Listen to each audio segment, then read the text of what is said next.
Bonsoir et bienvenue au centre de la télévision du Burkina.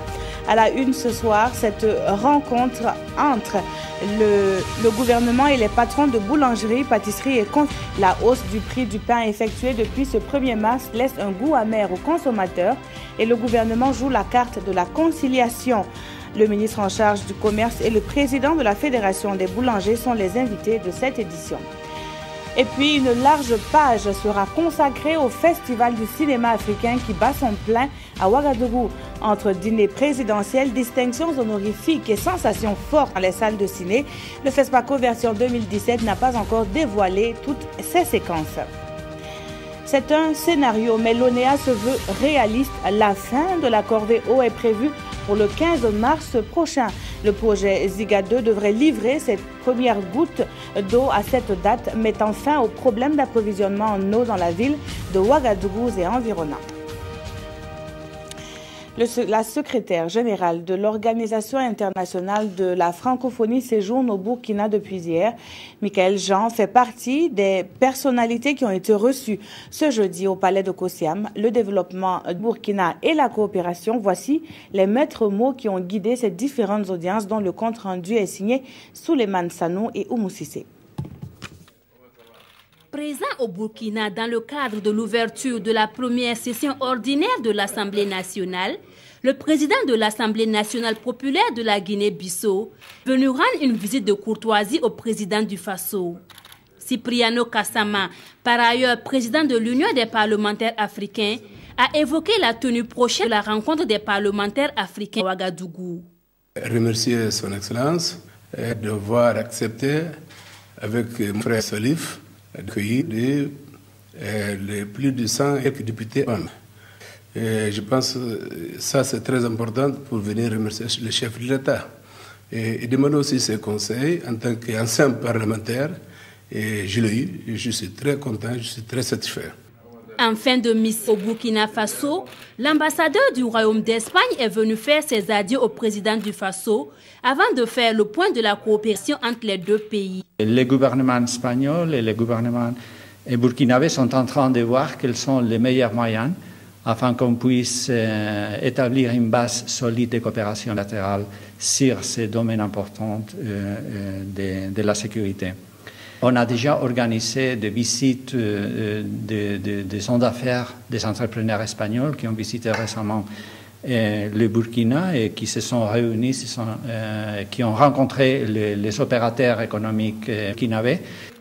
Entrepreneuriat et création d'emplois, c'est le principal sujet abordé entre Michael Jean et le président du Faso.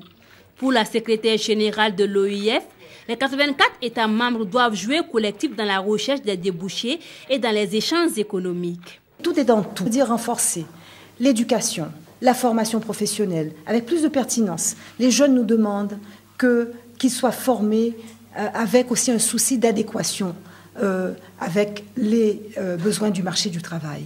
Il faut créer des possibilités, il faut créer de l'espoir, il faut décentraliser, il faut aller au plus près des populations et apporter vers elles aussi des efforts pour renforcer les productions, le savoir-faire, sur des standards de qualité, avec des certifications, avec des labels.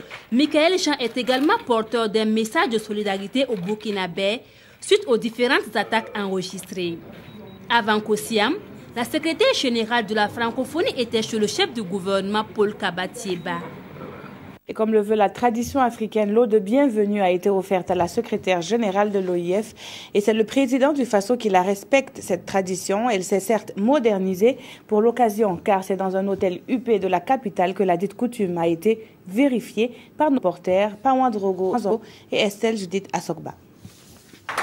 Un toast pour le renforcement de la coopération entre le Burkina Faso et la francophonie. C'est dans cette convivialité que le président du Faso et la secrétaire générale de l'Organisation internationale de la francophonie échangent sur les préoccupations du moment. Autour de cette table, aucun sujet n'est tabou.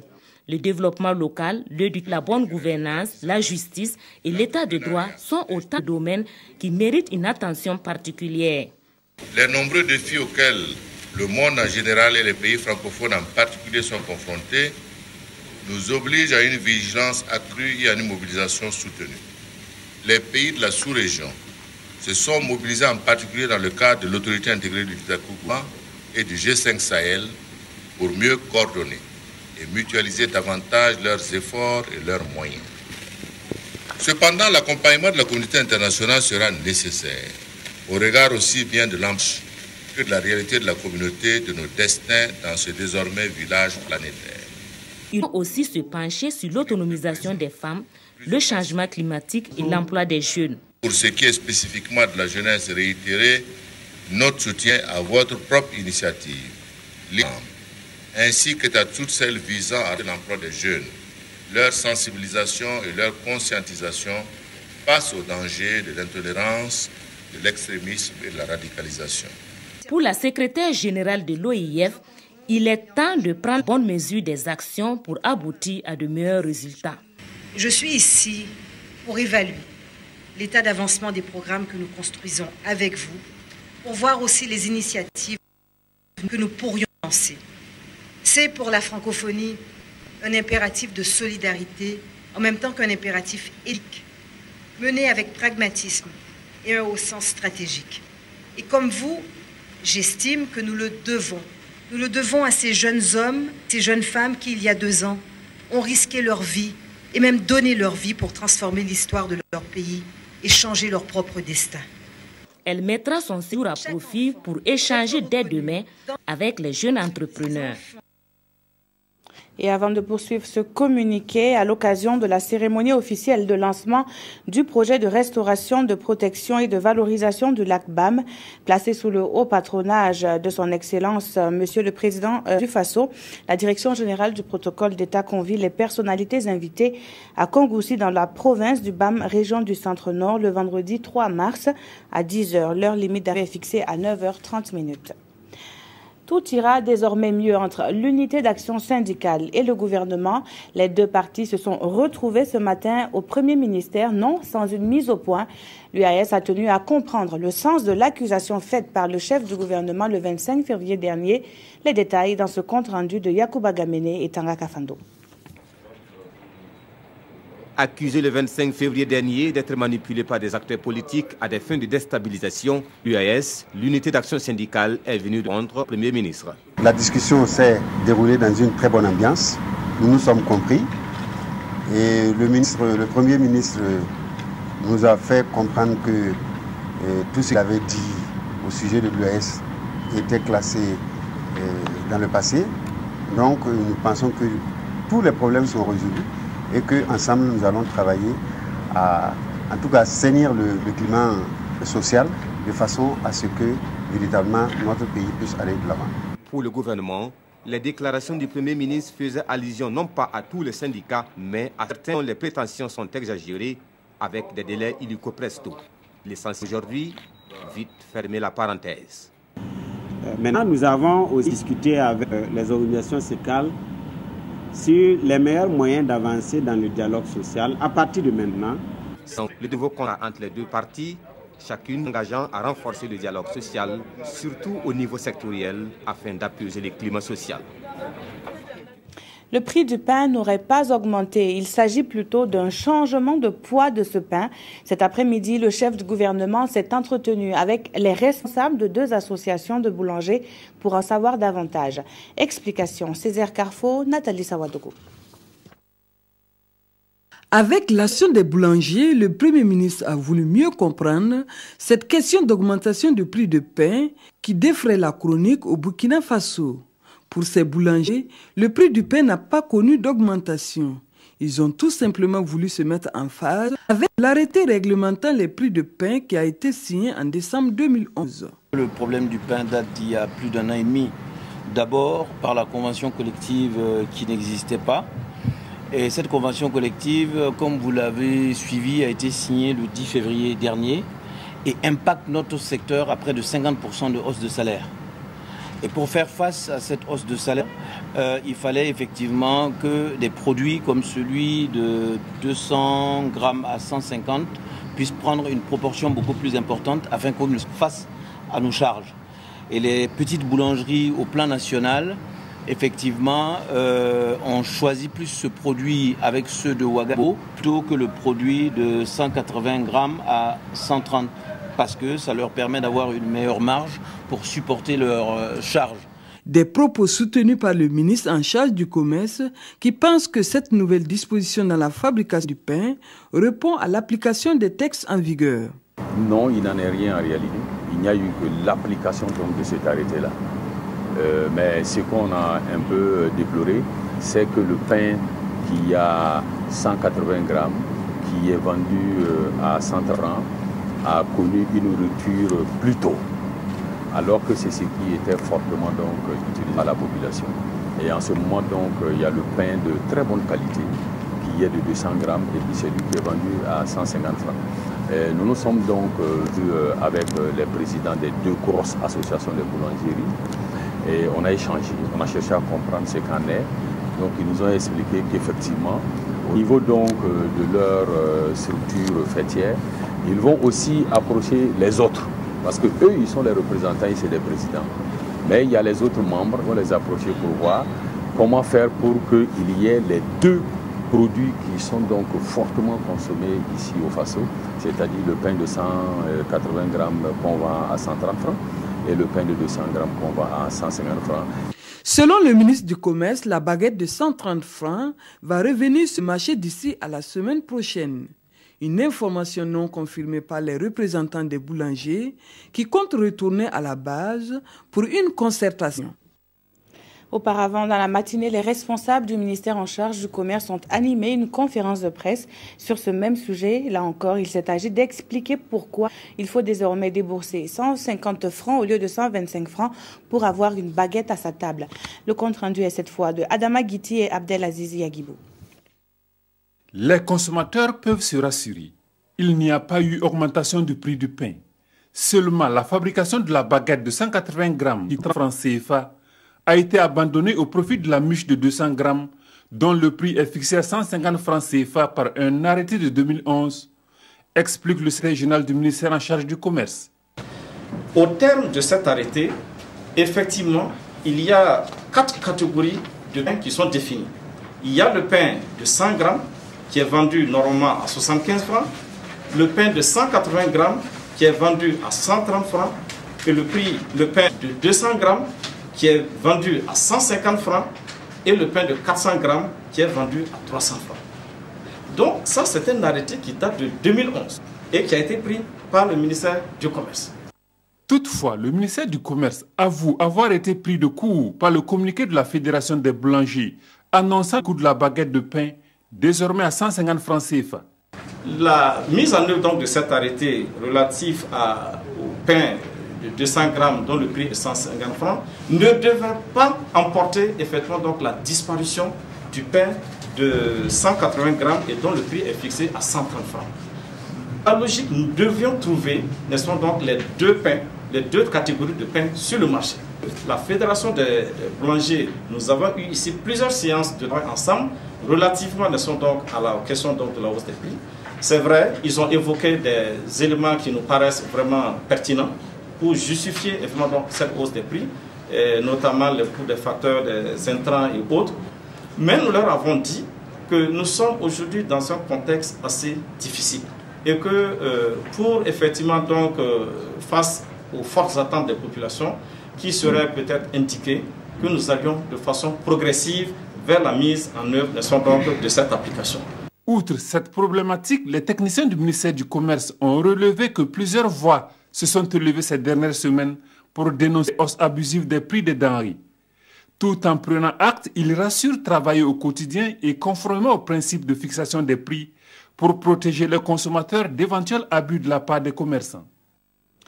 Et je vous le disais, nous recevons pour parler de cette augmentation ou pas du prix du pain, M. Stéphane Sanou, qui est le ministre du Commerce, de l'Industrie et de l'Artisanat, mais également M.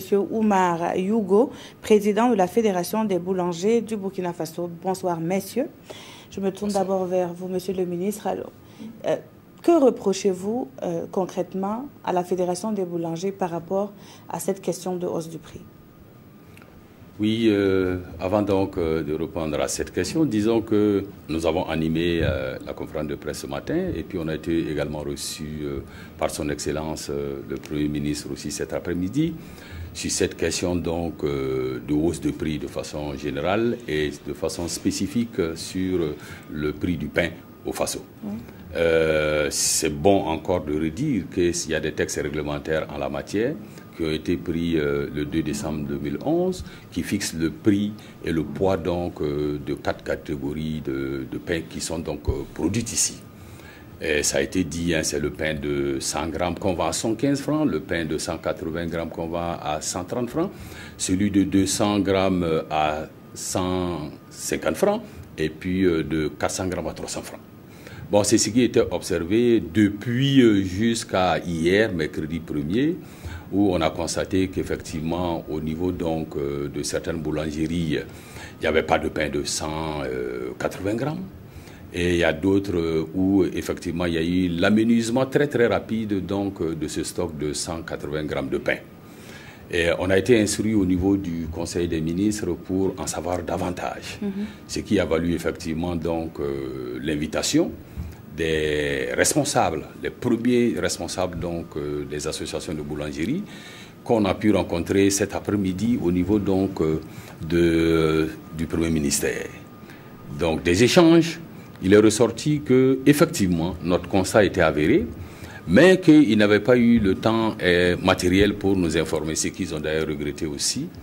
Et ça fait que nous avons donc subi cette question de prix ou en tout cas de manque de pain de 180 grammes au prix de 130 francs. D'accord.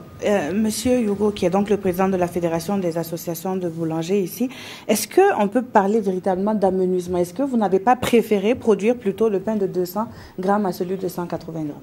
D'abord, avant tout propos, d'abord je vous remercie et bonsoir madame. Je voulais rassurer la population qu'il n'y a pas eu d'augmentation de prix du pain. Il y a eu une production plus importante du prix du pain de 200 grammes à 150, liée au fait que ce type de produit est beaucoup plus rentable pour les boulangers que celui de 180 à 130 francs. Bien évidemment, le manque de communication a existé, mais dans le fond, il faut savoir que les boulangers, depuis quasiment 7 à 10 ans, n'ont pas augmenté le prix du pain au Burkina, et que de loin, le Burkina a le pain le moins cher de toute l'Afrique de l'Ouest. Au Niger, le même pain que nous avons vendu aujourd'hui à 150 francs coûte 200 francs et un peu plus au Mali et en Côte d'Ivoire. Je voulais rassurer la population que suite à la discussion que nous avons eue avec le Premier ministre et le ministre du Commerce ce matin, nous allons rencontrer la base lundi et voir la possibilité éventuellement que quelques artisans puissent accéder à l'augmentation peut-être de ce type de produit dans nos étals. Est-ce que vous avez tantôt évoqué la rentabilité justement pour les boulangeries?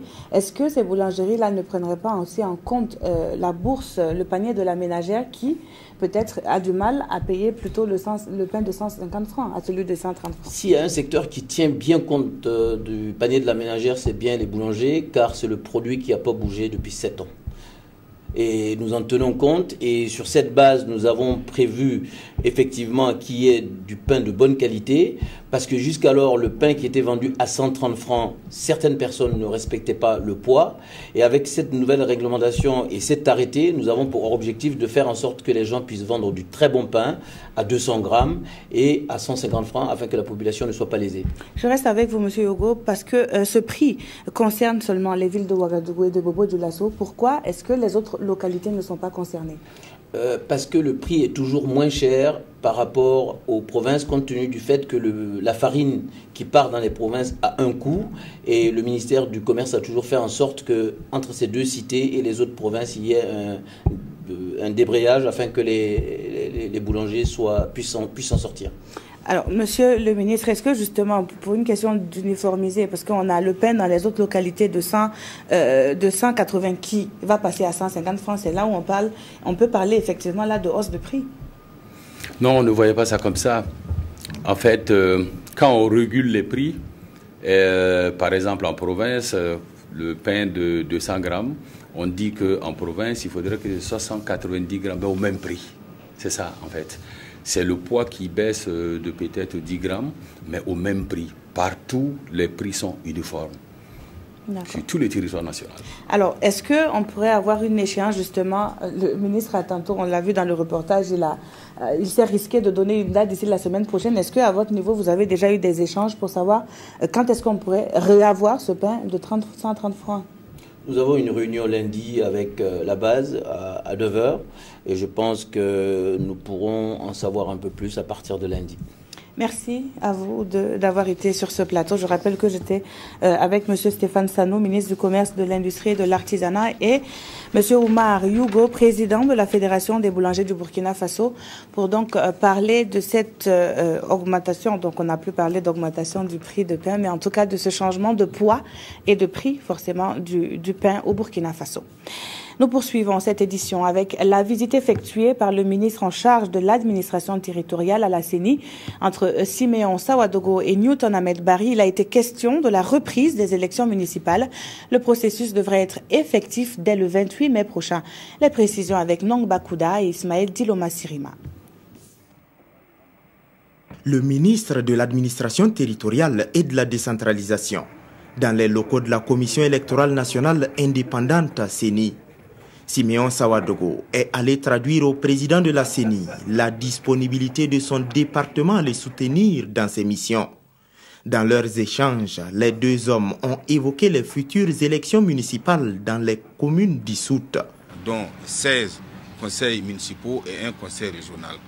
Et par rapport à cela, il y a un timing nécessaire qui fait que le processus doit être repris et aboutir donc à des élections au plus tard le 28 mai 2017. À moins de 3 mois de ces élections, le président de la CENI dit disposer déjà d'un calendrier qui doit être validé par la plénière des commissaires. Nous sommes tenus à mailloter dans des délais de 90 jours francs.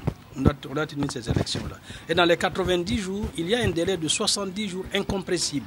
Parce que les dépôts de dossiers de candidature doivent intervenir 70 jours avant le scrutin. Donc il nous reste à peine 2 semaines pour commencer à réceptionner les dossiers.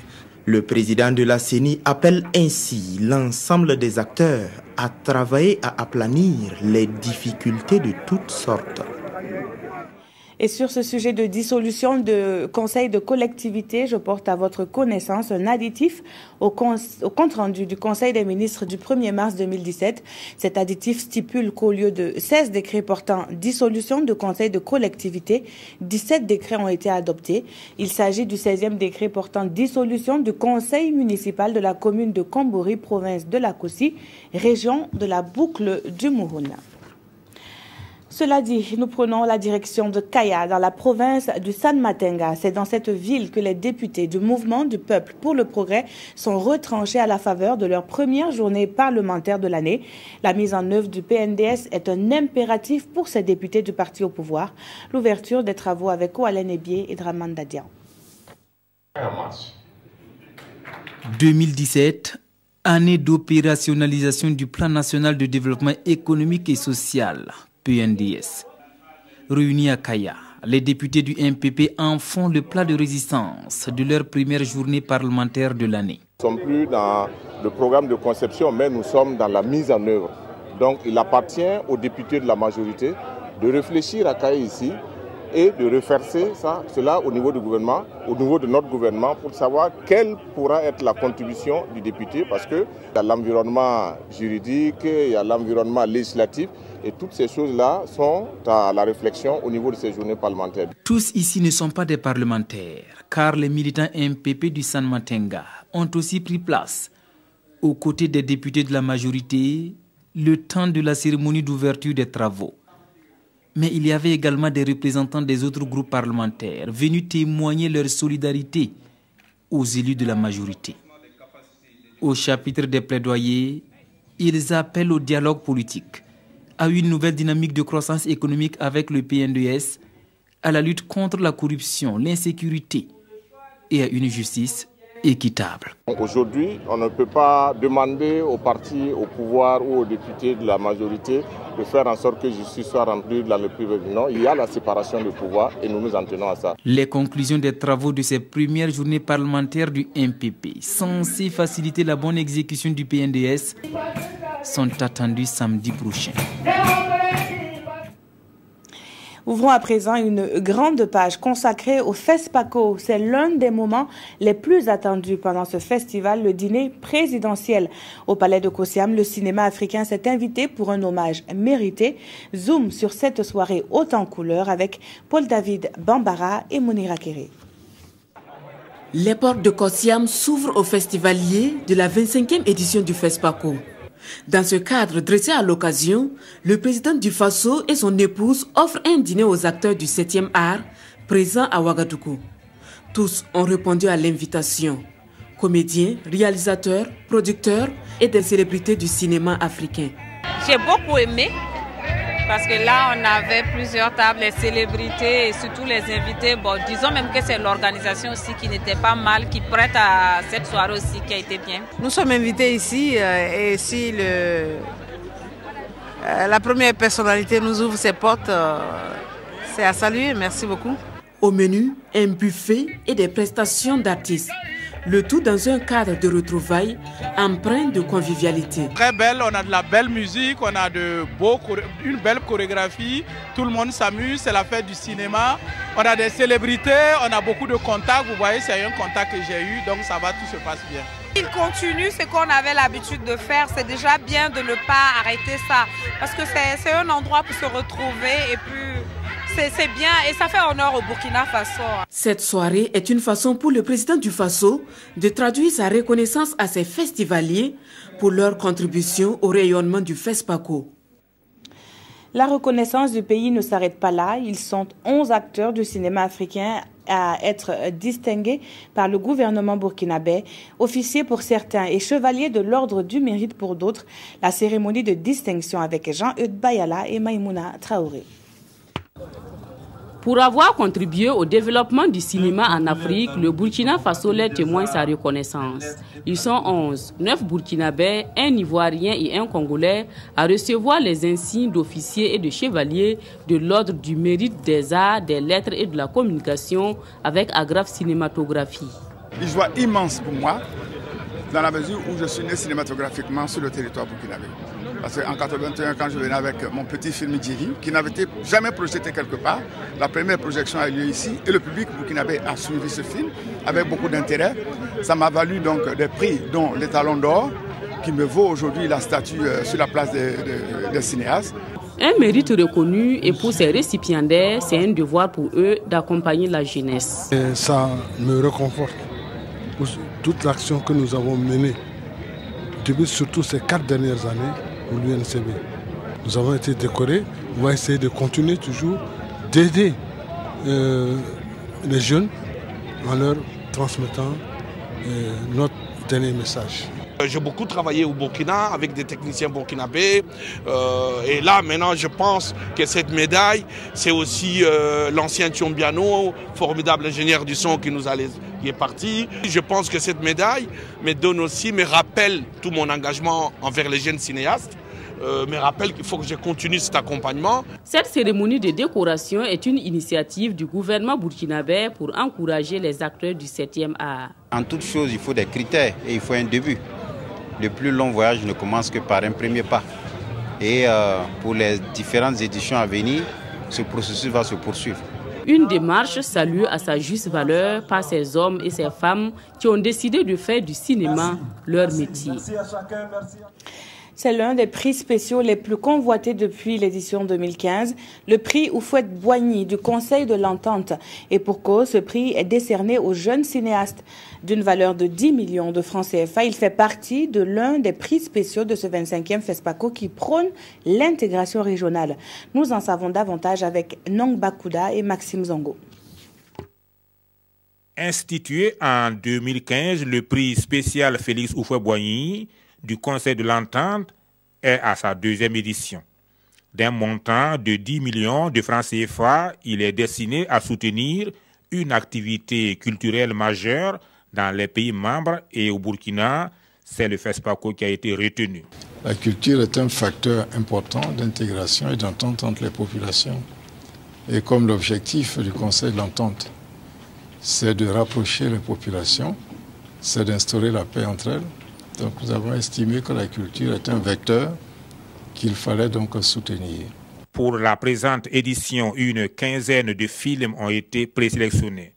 La compétition est exclusivement réservée aux jeunes cinéastes de moins de 45 ans. Les critères du Conseil de l'entente sont la promotion de la justice et de la paix, les valeurs culturelles, l'intégration des peuples et la démocratie et la justice. Et sur la centaine de films que nous avons pu sélectionner, après un travail vraiment acharné, nous avons pu sélectionner 15 films qui entraient bien dans les axes du Conseil de l'entente. Félix Houphouët-Boigny, en rappel pour les plus jeunes, est le premier président de la Côte d'Ivoire. Il est l'un des pères fondateurs, en 1959, du Conseil de l'entente qui regroupe le Bénin, le Burkina, la Côte d'Ivoire, le Niger et le Togo. Merci Maxime pour ce cours d'histoire. Et la fête du cinéma est aussi propice pour les régulateurs de l'audiovisuel de la zone UEMOA et de la Guinée. Ils sont à Ouagadougou pour réfléchir sur la mise en place d'un observatoire de l'audiovisuel commun à l'espace. L'évolution de la transition numérique est également à l'ordre du jour de cette rencontre pilotée par le Conseil supérieur de la communication du Burkina. Le point avec Konsoun Koulibaly et Estelle Judith Assogba. Après sa création en 2013 dans la capitale burkinabé, la plateforme des régulateurs de l'audiovisuel des pays membres de l'UEMOA et de la Guinée a connu un moment de léthargie dû à diverses raisons. Présents à Ouagadougou pour leur 5e conférence, ces présidents des instances de régulation veulent partir sur de nouvelles bases pour mieux dynamiser le réseau. Un double symbole. Naissance à Ouagadougou, renaissance à Ouagadougou. Par ailleurs, le fait que cela se tienne en marge du FESPACO est aussi un autre symbole fort. C'est une rencontre capitale qui permettra aux présidents de régulation de cet espace de l'Union et de la Guinée de mettre en commun leurs expériences pour plus d'efficacité. Très souvent, nous pouvons expliquer comment réguler, mais on n'explique pas toujours pourquoi réguler. Il s'agissait donc de se mettre ensemble pour partager cette vision.